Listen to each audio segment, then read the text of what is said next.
The Philadelphia Phillies, one of the best teams over the past couple of years, are falling apart as we speak. Here's why. Starting with the Phillies president of baseball, Dave Dombrowski, calling out his own future Hall of Famer, Bryce Harper, while in an interview. Dave, talking about Bryce Harper's 2025 season, says, quote, "But when I think of Bryce Harper, you think an elite, right? You're thinking one of the top 10 players in baseball, and I don't think it fit into that category. He didn't have an elite season like he has had in the past. I guess we only find out if he becomes elite or he continues to be good." This is just straight up a disrespectful thing to say to really any baseball player, but the future Hall of Famer Bryce Harper? What? When the front office is literally questioning if their star player is still good anymore, when they still have 6 years left on their contract. I mean, you could just tell that the team is going down the wrong route. Sure, maybe his numbers dropped off a little bit from years past, but saying this is still, and as Harper said in the interview, just wild.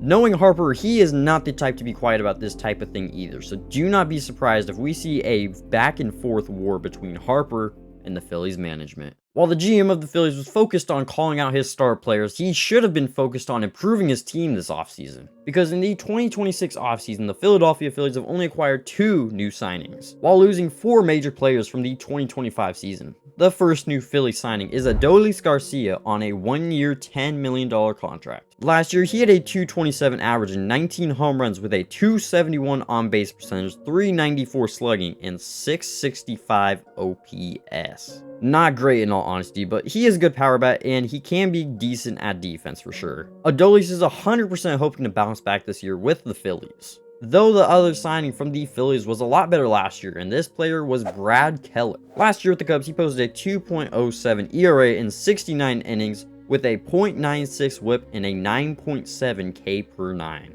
Those are some elite numbers, and honestly a great pickup for the 2 years and $22 million that they signed him for. But in your opinion, do these 2 signings make up for the losses of players such as Ranger Suarez, Harrison Bader, Matt Strom, Jordan Romano, and Nick Castellanos, and Max Kepler, who was also suspended for 80 days for using PEDs? While you are deciding that, keep in mind that the Phillies are in the most competitive division in baseball, the NL East. With the Phillies literally getting worse this offseason, they will be easily getting swept down into the division rankings in the NL East. They are one of the few teams in the NL East that did not sign a really big name player or did not do anything to improve their future. For instance, the Braves in this division, they signed 6 new people, including one of the best closers in the game, Robert Suarez. The Mets basically signed the whole entire free agent market this year, including Bo Bichette, Devin Williams, Jorge Polanco, Luke Weaver, and traded for Freddie Peralta and Marcus Semien. The Nationals, sure they only signed 2 people, but they have a really bright future ahead of them with good stars on their team. Same with the Marlins, who also only signed 2 people, but they have a top 10 farm system and tons of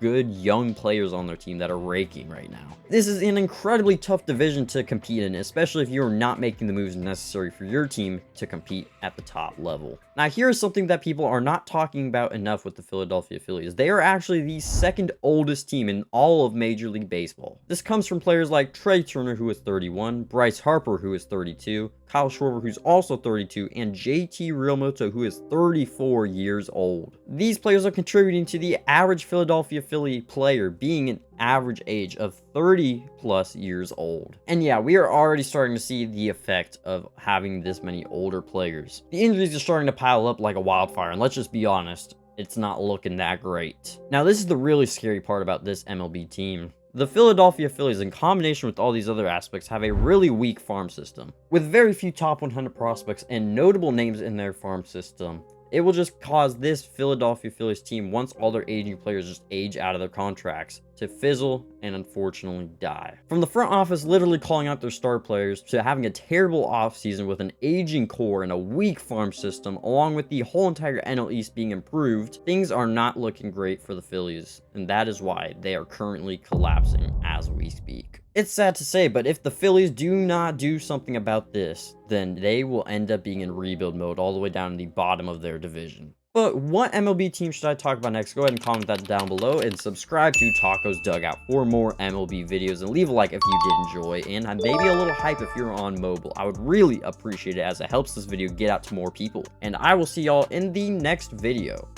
Goodbye.